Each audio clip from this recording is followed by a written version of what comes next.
Yeah, thank you. Welcome, everybody. Thank you, Jan, and thank you, Karen, for setting this up. You can see I titled this A Paradise Lost question mark, because as we'll see, there's been so much birds, life, and other things lost in Hawaii, but maybe there's still hope, though things are not all going in the right direction. And I thought birders might want to hear about what is possible to see in Hawaii. Hawaii is rather accessible. It's really not that far. English speaking, it's safe, easy to get around. So it, as well as having spectacular birds, it's maybe one of the more exotic and accessible places from Edmonton. So just short biography. I'm a retired physician. I've done a lot of traveling and often looked at birds, but I've only been on only the second extended birding tour I did. I did one in Mexico a few years ago. This was a 9-day tour, including the travel days. It was through Hawaii Bird Tours, which is owned and operated by a lady named Mandy Talpas, who has a background of conservation and then has got into tourism and leading these bird tours. And I couldn't recommend Hawaii Bird Tours enough. It was really exceptional. We visited 3 islands in this order: Oahu, Hawaii, the Big Island, and then Kauai. And we did a pelagic trip out of the Big Island as well. And altogether, I saw 183 bird species. 150 are native or birds that you'd expect to see in Hawaii. Not all spectacular ones like honey creepers, but there's shorebirds and other birds. I saw 33 introduced species, and I'm not going to bother talking much about the introduced species, so they are rather spectacular and beautiful in a lot of cases as well. So this is the Hawaiian archipelago as it exists now, starting from Midway and Kur Atoll up in the northwest, and then down to the Hawaiian Islands as we know them to the southeast, and with the newest island, the Big Island of Hawaii, which, as you've probably seen, is still quite volcanically active with the hot spot under the Pacific floor. A little closer up view of the islands we went to. As I said, started in Oahu, then to Hawaii, and then back up to Kauai. Kauai is the oldest island, and maybe for that reason it did have the most endemic birds, but it's also the most eroded with the least elevation, which you'll see is a problem with avian malaria. Let's go some important events that give some background. The Kur Atoll up at the northwest was born about 28 million years ago. You said well after birds were established on the planet. And so obviously there probably been some birds getting into Hawaii for millions of years. About 7 million years ago, when Niihau and Kauai were formed, some Asian rose finches arrived, and they're the ancestor of all of the honey creepers on the island. And they've had 7 million years to evolve, as we'll see, into really a variety of environmental niches that they're filling in varieties of colors and shapes. About 500,000 years ago, some Canada geese arrived, and they were an ancestor of probably about 3 species of geese on Hawaii, and only one surviving now. The Big Island itself was only formed or started to be formed by volcanic action about 400,000 years ago. So that's why it's still the highest and the least eroded. Polynesians first arrived probably around 400 AD, but the main settlement a few centuries after that. But that really was the end of millions of years of human-free evolution on the Hawaiian Islands. The Polynesians intentionally brought pigs and dogs. Unintentionally, they brought rats, probably. Pigs have been a big problem and probably one of the main reasons for the destruction of a lot of habitat. First European contact in 1778 with Captain Cook, and since then Hawaii developed a lot of agriculture and a lot of native habitat lost. In the mid-1800s, the first invasive or non-native mosquito was noted, and then early in the 20th century, avian malaria was first detected in Hawaii. And the avian malaria has been a real killer of birds. The mosquitoes that carry it are in a lower altitude only, but as our planet's heating up, they're moving a little higher up the hillsides in Hawaii and having more effect on more birds. I'll just touch a bit on the Hawaiian honey creepers. Like I said, it's been 7 million years of evolution from a single ancestor. And it was really only about 15 or so years ago that with DNA studies that they found that all these wide variety of birds actually descended from a single ancestor. Before that, scientists were thinking there must have been multiple migrants of different types to get such a wide variety of birds and with their different colors, different bills, different foods. Originally, there was more than 50, maybe even 60 species of honey creepers. And now there's only 17 that survive today. And even 2 or 3 of those are on the brink of extinction. Even though they're not all nectar eaters or honey creepers, the name has just been adopted to describe them all. And they've co-evolved with the plants on Hawaii. And as you see towards the right side, picture of the red iiwi with its curved bill, taking the nectar out of a tubular flower of what's called a lobeliad, or a relative of the lobelia. And it's these plants that have been really critical to preserve, to have the birds preserved as well.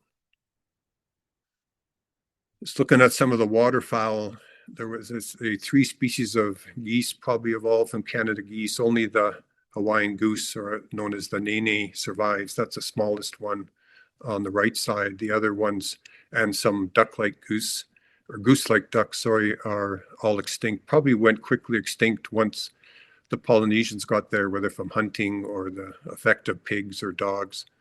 There's Hawaiian duck, still fairly common, only found though on Hawaii. But the problem with that, it's being extensively hybridizing with mallards. And so I'll show you some pictures of some of the pure ones we found. There's been there was an endemic Hawaiian harrier that's gone extinct. There were some endemic Hawaiian owls, whether one species on 4 islands or it was 4 different species, one on each island. Hawaiian crow, which still survives in the zoos, but extinct in the wild. There was a Oahu petrel, the seabird. In fact, there's so many extinct birds. There's a book on them with paintings and descriptions of either one of them. So I'll go through my days chronologically, and I'll use eBird hotspots as so that if you want, you can certainly contact me or take a note of the hotspot if you want to look up my checklist, other people's checklists or photos. The photos are mostly my own photos, or if they're not mine, they're from one of the other people on the same checklist with us, or by Mandy Talpas, our tour leader herself. I'm only going to feature, as I said, the native birds. So this is our hotel where we were based out of in Oahu, the Queen Kapiolani Hotel, just in the shadow of Diamond Head, a nice place. It's right next to the zoo and a Queen Kapiolani Park. So the day I got there, I took a walk around the area. There was lots of introduced birds in the park. The only native bird I saw was the Pacific golden plover. And actually they were quite common most places in the islands. I was there in March, so they're starting to get their fresher breeding plumage. They nest far away from Hawaii on the Siberian and Alaska tundra. Then our first day, we started from Honolulu up into the hills above Honolulu, and this is the view from the hotspot called the Manoa Cliffs Trail. We didn't take the trail, we were just on the road where the trail starts. And this is the view. You can see Waikiki down there. Waikiki was actually a large wetland originally, Hawaii's largest wetland, but it was drained and then developed into what you see it here, probably with the loss of a great amount of wetland habitat. Our target here was the Oahu Amakihi. So here we are with Mandy has a van on each of the 3 islands we visit and a staff member. So this was the red van we had on Oahu, and there was 4 of us that did the 9-day tour, and almost every day there was 1 or 2 or more people that joined us that were just doing maybe a 1-day tour. They just contacted the tour company and found that there was going to be this tour or that tour. And even if Mandy's not running a longer tour, she does have the availability of 1-day or custom tours. So it's good to have, there's always room in the van, and it's good to have more eyes when we were birding. This is the Oahu Amakihi. That's some rather poor pictures that I have. I'll go ahead. This is a picture of Mandy's from the same hotspot. So the Oahu Amakihi seems to have either evolved or had naturally had a little more resistance to the avian malaria than a lot of the other honey creepers. So it's still surviving and relatively easy to see in even the lower hills above Honolulu. I should say as well, we didn't use any calls for any of the native birds, sort of a ethical principle that Mandy Taplas follows. From there, we went back down into Honolulu to a place called Kalakaua Avenue. And what we have here is white terns nesting in these trees, the blue ribbons around them, cautioning the city workers to be careful pruning these trees. Then you can see up in this tree the kind of minimal nest that they have. It's an adult and a nestling there. The white terns have only been in Hawaii for about 50 years. They seem to have naturally arrived maybe in the mid to late 20th century, a growing population, and they seem to do quite well right in the middle of city, wherever there is trees like this to nest in.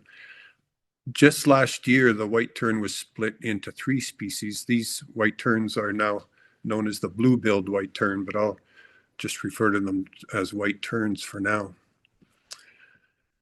There's a chick on a branch, and so the white tern lays a single egg, and where the chick is where the egg would have been laid. They hatch in that spot and stay on that same spot for about 5 weeks till they're ready to fly away.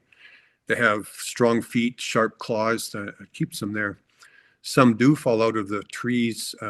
Most, if they're found, they're taken to a rescue place at the Honolulu Zoo.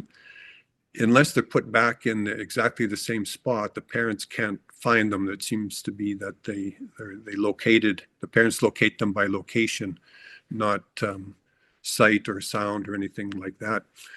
They do breed year round, so despite what might be a rather common loss of the chicks, their population's doing well. Another picture of a chick on the nest. Here's a close-up of the adult with the chick. That would be a fairly young, recently hatched one. Here the adult's feeding that chick, and on the left side you see a somewhat older chick. You can see its sharp claws just showing over the branch there. And you often see the white terns flying over the city, over the parks, and when we're out on the ocean, we saw them as well. After looking at the terns, we went over to the Kapilani Park again, and as usual, the only normal native species we saw was the Pacific golden plover. This one not as advanced in its plumage as the other. And from there, we went up the east coast of Oahu to 2 nearby hotspots, or hotspots that are close together, called Lanai Lookout and the Japanese Fishing Shrine. And the thrill there was these red-tailed tropic birds, beautiful bird. they nest on the shore there, and so they're flying back and forth either to their nests or just around. And it's a photographer's dream. I must have taken a few hundred pictures of these while we watched them and ate a lunch that we brought. I've got quite a few pictures of these, if you don't mind, but I think they're real eye-catching, and with the oceans and other things in the background, a photographer's delight. And this is easily accessible from Honolulu. Anybody that happened to be visiting Honolulu could make their way up to these hot spots. There's two other tropic bird species in the world, and we saw another one later on the Big Island. I'll have pictures of those. This one's, as you see, has those long red tail streamers, eye-catching red bill, pure white wings.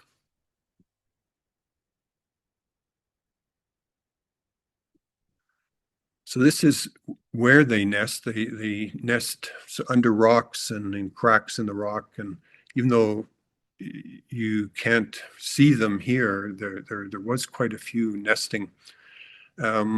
Like many things, the nesting here depends on some passionate volunteers that really actively monitor and keep traps there to trap rats and feral cats.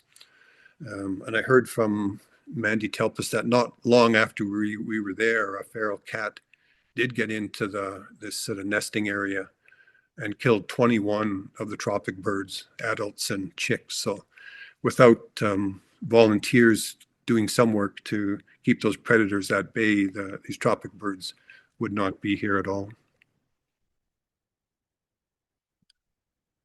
And then after looking at those birds, we went back a little closer to Honolulu and took a trail called the Wili Wili Nui Ridge Trail. Our target here was the Oahu Elapaio.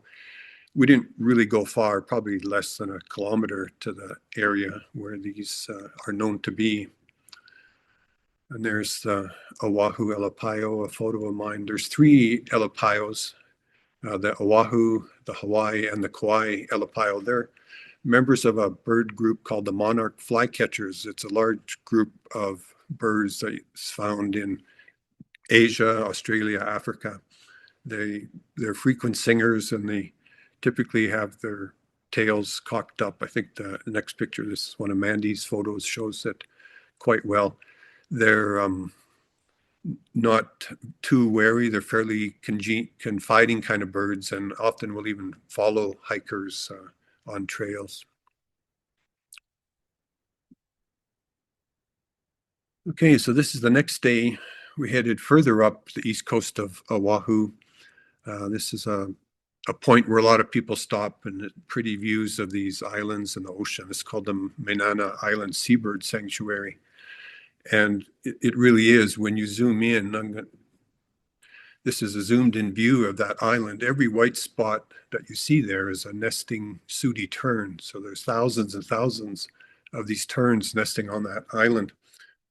And before there was land predators on, it's quite likely that these birds nested on Oahu and other islands in those kind of numbers as well.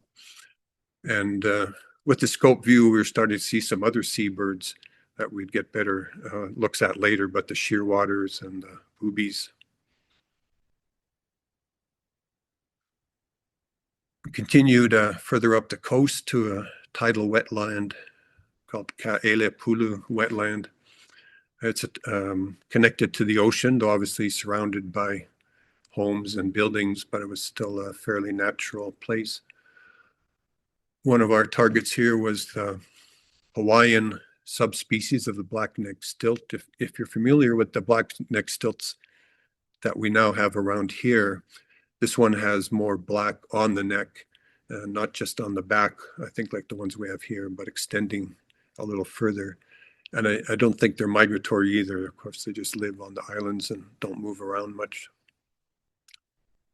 There's a Hawaiian version of a common gallinule. I'm not sure what the difference is there. And then there's Hawaiian coot. This distant view, we get some better views later on another island, but this separate species of coot endemic to Hawaii.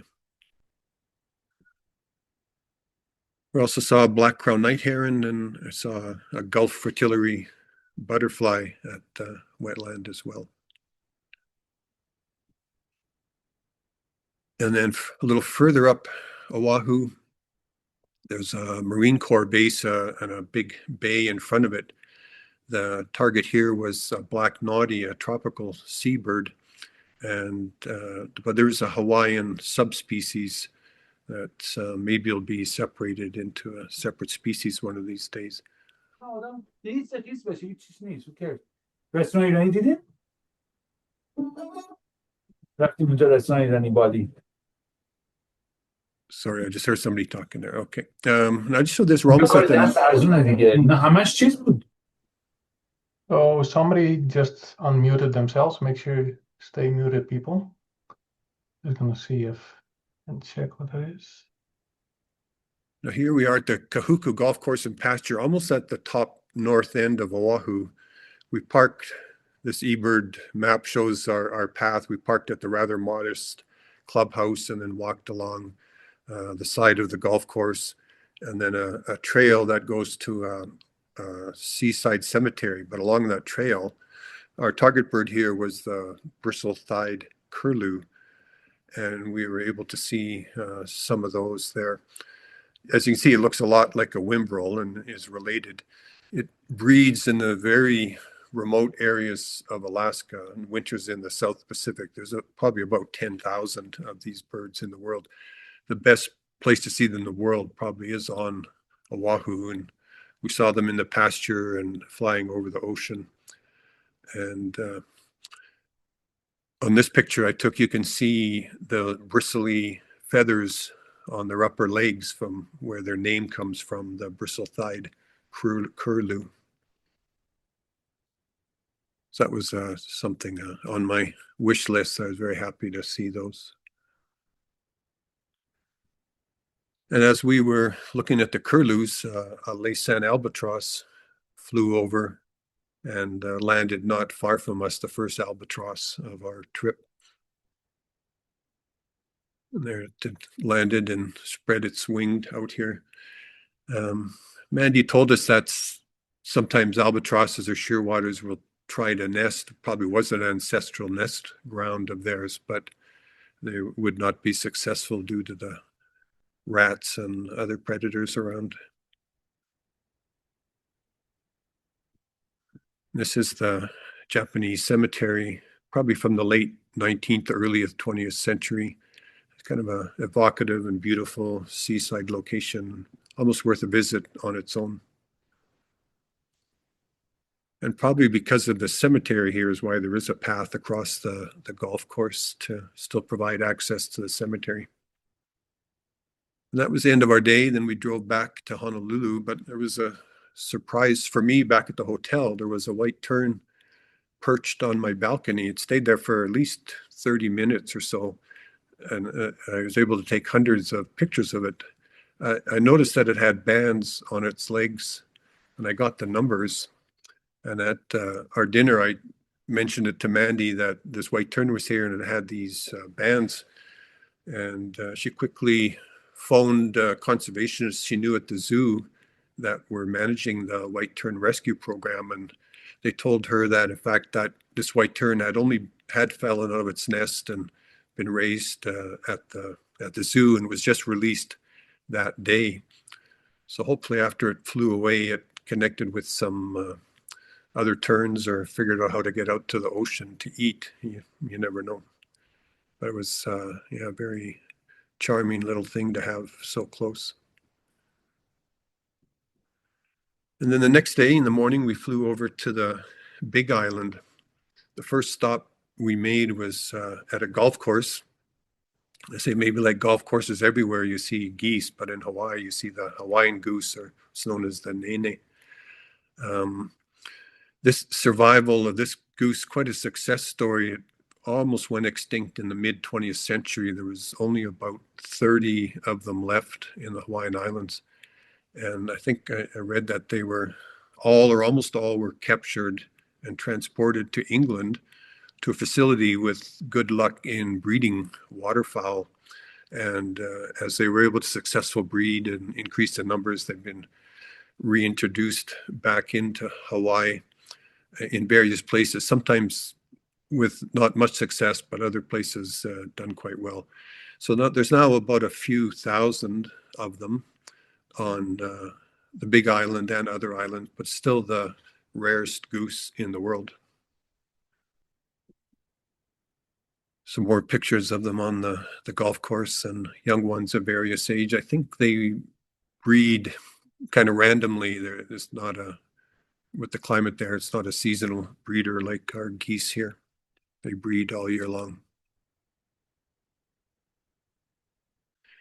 And then from the golf course, we went up into the hills a bit to a road or a hot spot called Old Saddle Road. And this is a pretty reliable spot to see short-eared owls, or what's considered the Hawaiian subspecies of the short-eared owl.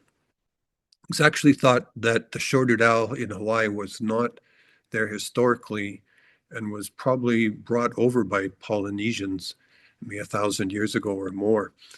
The owl has some important symbolism to the Polynesians. It's thought to represent their ancestors in some way. A more practical reason might have been to help catch the rats that the Polynesians had brought into the islands, but interesting either way. And then staying up in the hills above Kona, our target was to see the Hawaiian hawk, and we had good luck with those. There was two of them. We found a young one that was calling a lot and an adult that seemed to be more intent on chasing the young ones away. It's a buteo hawk. It was formerly on some of the other islands, but now only on the Big Island. It eats birds and rats now, and before there was any mammals on the islands, its main diet must have been birds, and maybe with many more seabird colonies that maybe it ate those, but I'm not quite sure. There's another picture I got of the Hawaiian hawk. Very interesting endemic species. So that was day 4. Day 5, we did a full day trip to what we could call honey creeper heaven.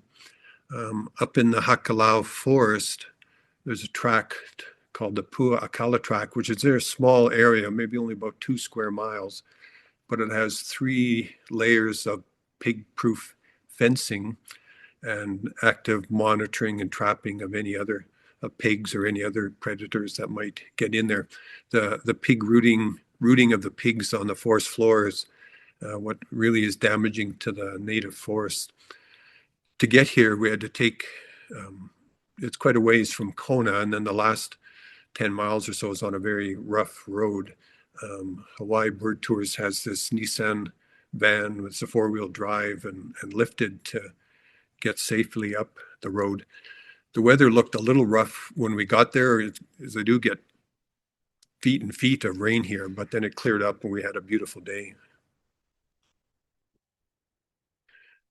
Just as we were getting out of the van, a short-eared owl flew by, and you can see in the background observatories on the top of Mauna Kea that were above us there. This photo here shows sort of we're getting into a natural forest, and maybe some of the mid-level, the ground cover, the grasses are not natural. That's an invasive grass. And then on the left, you see one of the lobeliad flowers, and so part of this reserve's not just restoring the honey creepers, but the native plants, especially these lobeliads that are very important for the nectar-eating honey creepers. And there's us looking for honey creepers and other things. There again on this trip, a couple other people joined us that were nice to, I say, young eyes and good ears. I'll put these in the birds we saw here in taxonomic order. This is the Hawaii Elapaio. Remember, we saw the Oahu Elapaio, and this is the Hawaii Elapaio, another monarch flycatcher, singing frequently, tails cocked up. Another interesting bird is the omao. It's rather inactive thrush-like bird, and its closest relative said to be the Townsend solitaire. They sing often, but hard to find because they don't move a lot. But endemic to Hawaii, of course. Then we're starting to see the honey creepers. I should say that, you know, even though these birds are rare or even endangered, where we were in this area, they were common. They essentially were all over the place. We didn't really have to go far to find them. We could hear them and see them. It just gives you some idea what it must have been like in Hawaii when it was all native forests and before humans and other predators came. The apapane is a generalist bird, just moves around looking for insects, eats some nectar, fruit. This is the iwi, and kind of the poster bird for Hawaiian honey creepers, the classic honey creeper, nectar eating. Here we see it on a native tree called ohia or ohia, was on nectar-bearing flowers. These ohia trees themselves are been under a problem recently. A fungal disease has appeared that can kill them quite rapidly. Two fungal species that are previously unknown to science. So there's we take precautions moving island to island, cleaning your shoes and boots or sterilizing your shoes and boots before you go into an area like this. Here's immature iwi. They have a green color before they're matured, and then we can see the one on the tubular flowers using its bill to get the nectar. This is, I'll try to say it, Akia pola'au, a fantastic honey creeper. It fills the niche of a woodpecker. You can see the most peculiar bill it has a shorter, stubby, or thick lower bill, and that thin curved upper bill. So it pecks the branches looking for beetle grubs in the branches with its lower bill. So it pecks like a woodpecker, but with its mouth open, as you can somewhat see in that upper picture there. And then, lacking the long tongue of a woodpecker, it uses the long, thin upper bill to pick out the grub. We actually saw a family group of these, and with youngsters that flying around but still begging for food, and adults finding them grubs and flying over to feed them. It was quite nice to see. The Hawaii Big Island version of the amakihi.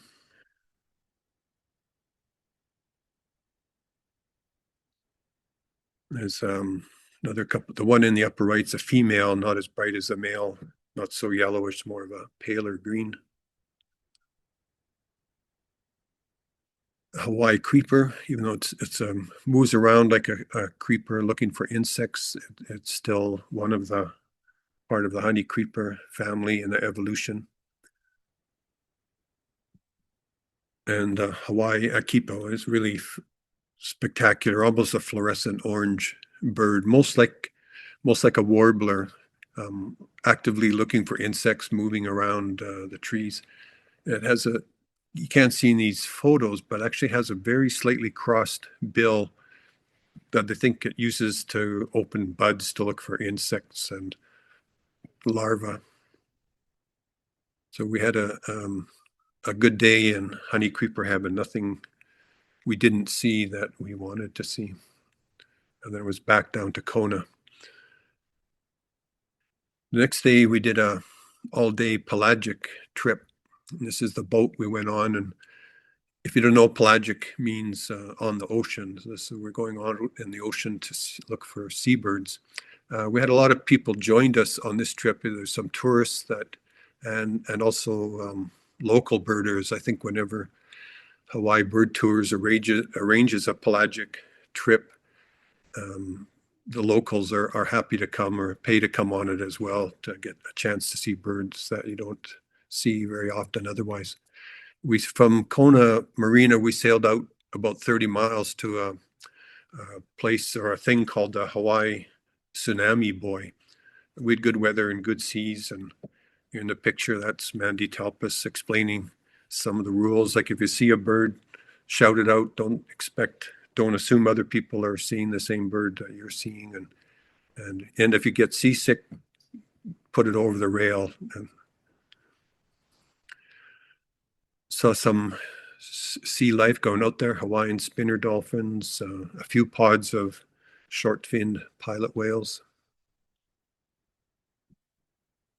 and then lots of seabirds as well. Again, I'll just go through these, what we saw in this all-day trip taxonomically.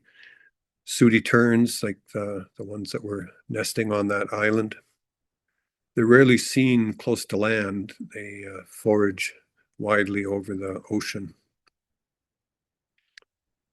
White terns, and then here we see the white-tailed tropic bird, different from the other ones we saw in Oahu. A yellow bill, white streamers, some black on the wings.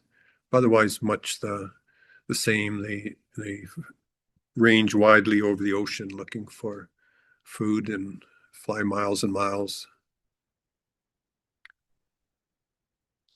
Leach's storm petrel, a small seabird. It often follows ships and in the wake, and you can see in the one picture that's in the wake of our boat there. Juan Fernandez petrel. It's named because it breeds only in one small island off Chile called Juan Fernandez Island. When they're not breeding, they range widely over the Pacific.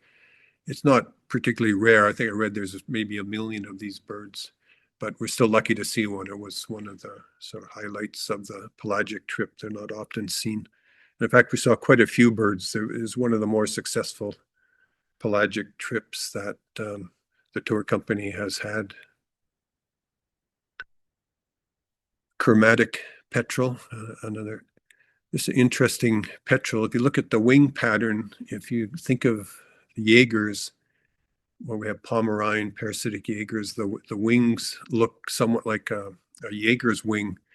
And in fact, it's one of the only or few petrels that does rob food from other birds, or kleptoparasitism.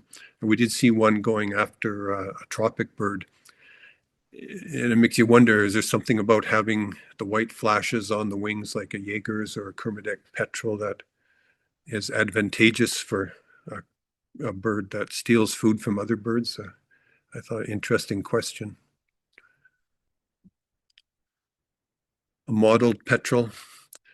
This one identifiable by the large bar under the wing. And honestly, a lot of these birds just went zooming by. You take a bunch of pictures. You look at the photos later. A lot of the identification was done later, looking at your laptop and the photos you took. These aren't birds that you necessarily would identify when they go flying by. The Hawaiian petrel breeds in Hawaii and some of the other islands and atolls of the archipelago. This one with somewhat lesser bar under the wing, but still a very pretty bird. A Bulwer's petrel, plain brown except for those somewhat lighter diagonal marks on the wings. And wedge-tailed shearwater, probably the most common one we saw, and it does nest in the Hawaiian Islands. And when we get to Kauai, we actually were able to get to where they nested and see them. So we had some good pictures of these and flying by or sitting on the water. One thing I noticed, the picture of it sitting on the water, how waterproof their feathers must be. Just like a duck or something, they're obviously not getting wet at all, very water repellent. This picture is two wedge-tailed shearwaters, and then the slightly bigger and darker one's a sooty shearwater, and almost all brown, a little lighter under the wings. Maybe one of the more common birds in the world. They're found in all the oceans and sometimes in numbers of thousands and thousands. Christmas shearwater, named because it nests on Christmas Island and other islands, including the Hawaiian Islands as well. All these, when they say shearwaters nest, most of them nest in burrows in the ground, and in the Hawaiian Islands, that usually means in forests. And so they particularly have been affected by the pigs and rats if they're dig up the forest floor where the shearwaters and petrels would normally be nesting, and we'll show you later what they can do to prevent that. This is the tsunami buoy itself, and on the buoy was two kinds of boobies, the masked booby at the top, the white one, and then some red-footed boobies lower down. These are immature red-footed boobies. They're brown. The adults are all white as well. A picture of the masked booby, and it took off from the buoy, flew around, investigated us for a while. So that was, really something. That was a highlight of the trip, that pelagic trip, a kind of a birding you don't get to do often, and seeing birds that you would never see otherwise.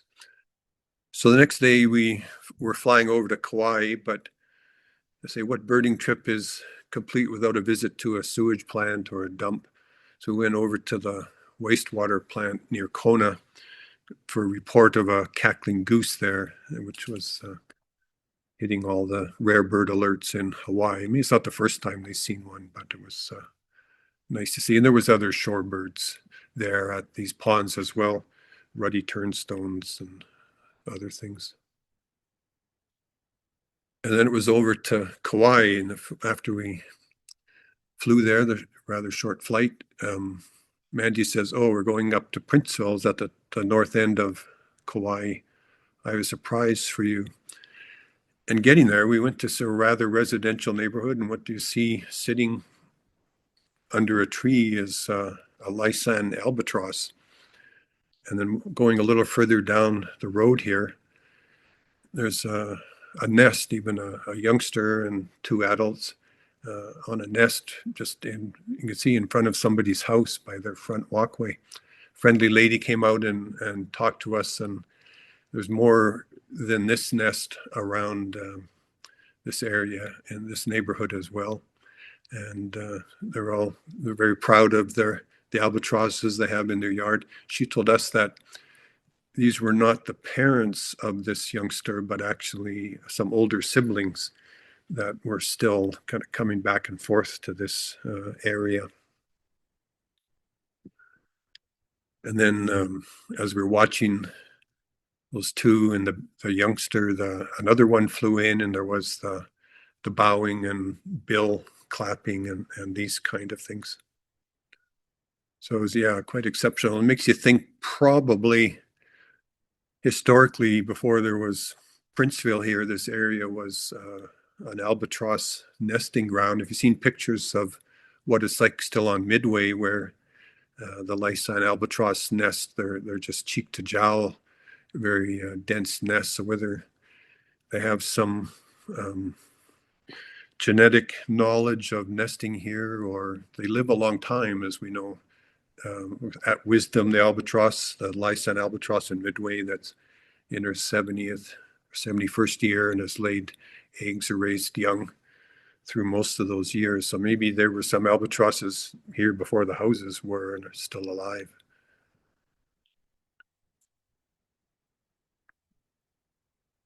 I'll play this video, I think, if you can. There's the bill clapping. And this one, there's a bit of doing their bowing, even the young one getting into it. And a whistling that they make. So it was, really something to see. Then after that, we stopped at a national wildlife refuge called Hanalei. These ponds here, there still have people cultivating, native Hawaiians cultivating taro in the taro ponds, like they have done for centuries, and it provides a good habitat for the waterfowl that probably have adapted to that over the centuries as well. So these are the Hawaiian duck, probably descended from the Pacific black duck, which is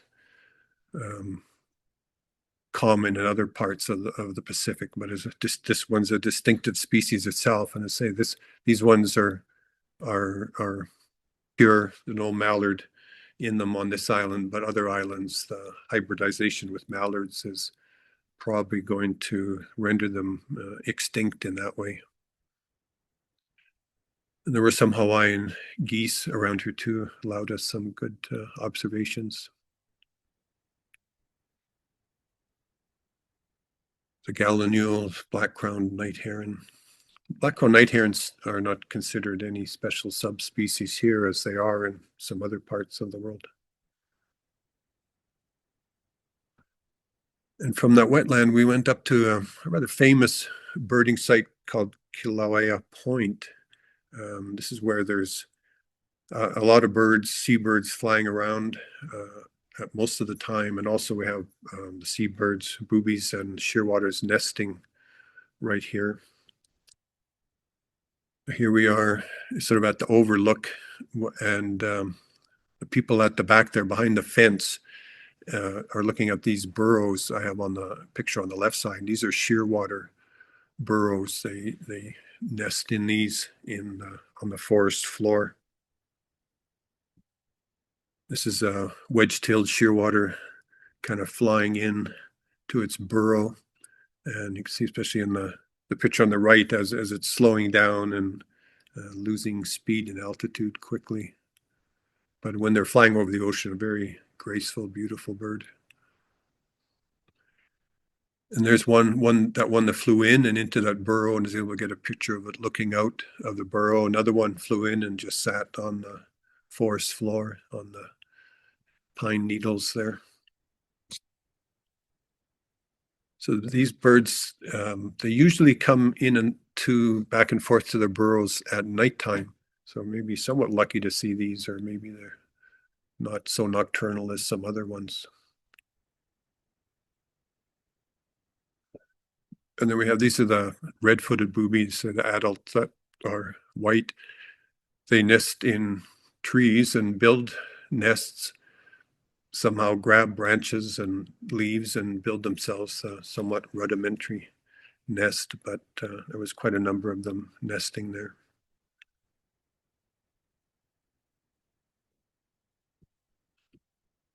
Okay, and then the next day from our base in Kauai, we're going up to Kokei State Park, another good place to see honey creepers. But on the way, we went by Waimea Canyon, and our destination state park is actually that sort of plateau on the other side. But if you're ever in Kauai, you have to see Waimea Canyon. Really is a spectacular, beautiful, geological thing to see here. And as I said, Kauai gets a lot of rain. It's a very old island. It's been well eroded, but makes for quite the scenery. Another view of the Waimea Canyon.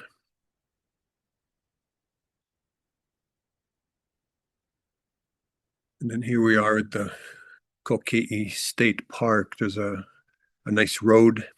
And again, here we were joined by 3 or 4 other people just for the day. And this is a good spot. There's good native vegetation that's been developed here. And we're seeing some of the native birds fairly easily. It helps to know their calls like any bird, but with the help of Mandy, we could find them rather easily.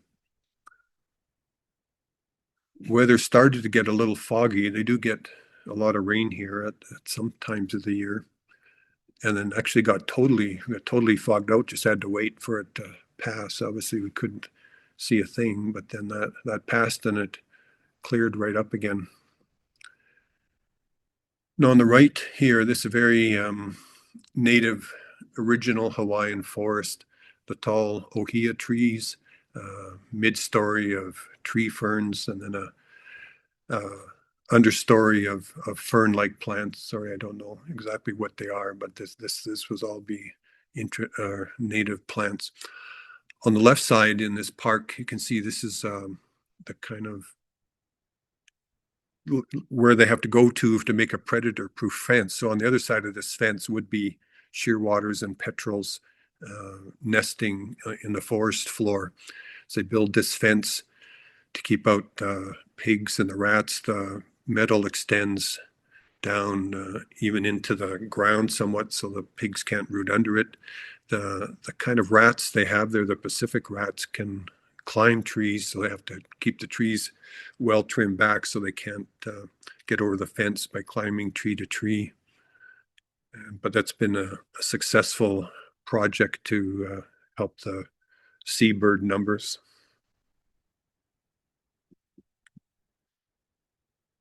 On the left side, this is some other is a rat trap, and this is a kind developed by some people in New Zealand and used widely on these places in Hawaii. It's a humane trap.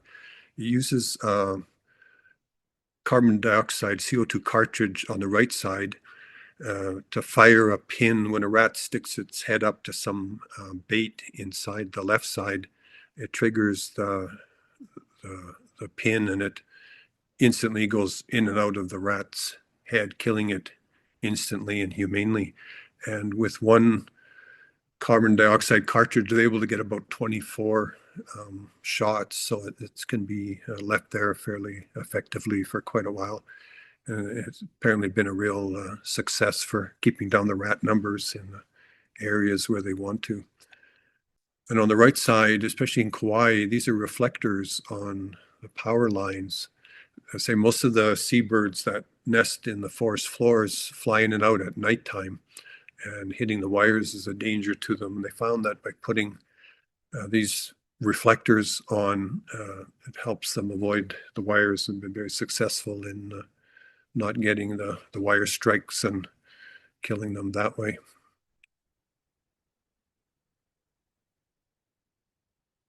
So these are some of the birds we saw in the Kokei State Park. The third species of Elepaio in the Hawaiian Islands, the Kauai Elepaio. We saw more of the apapane here again, feeding on in the ohia trees. Very pretty red bird, black wings. And then there's some special Kauai honey creepers, the aniani owl. Cute little yellow bird, almost like the Tweety bird. A couple more pictures of the aniani owl.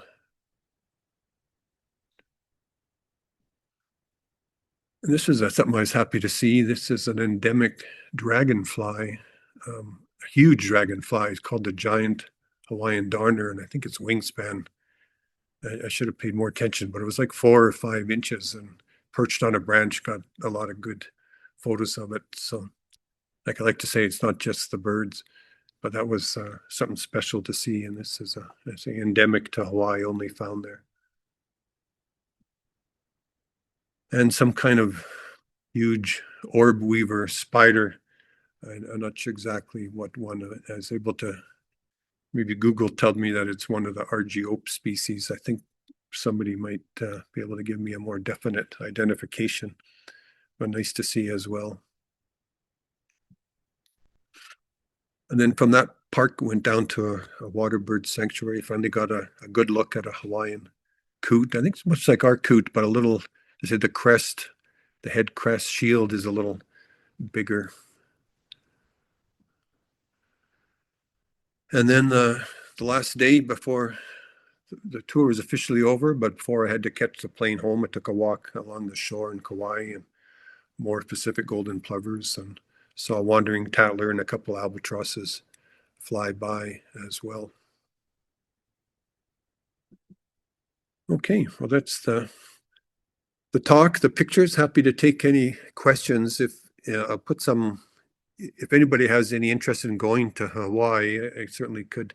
A lot of these hotspots. I say you could visit on your own, like birding anywhere where you're not familiar. The sounds might not be familiar to you. It helps to have a guide to pick out the bird calls that you don't really know.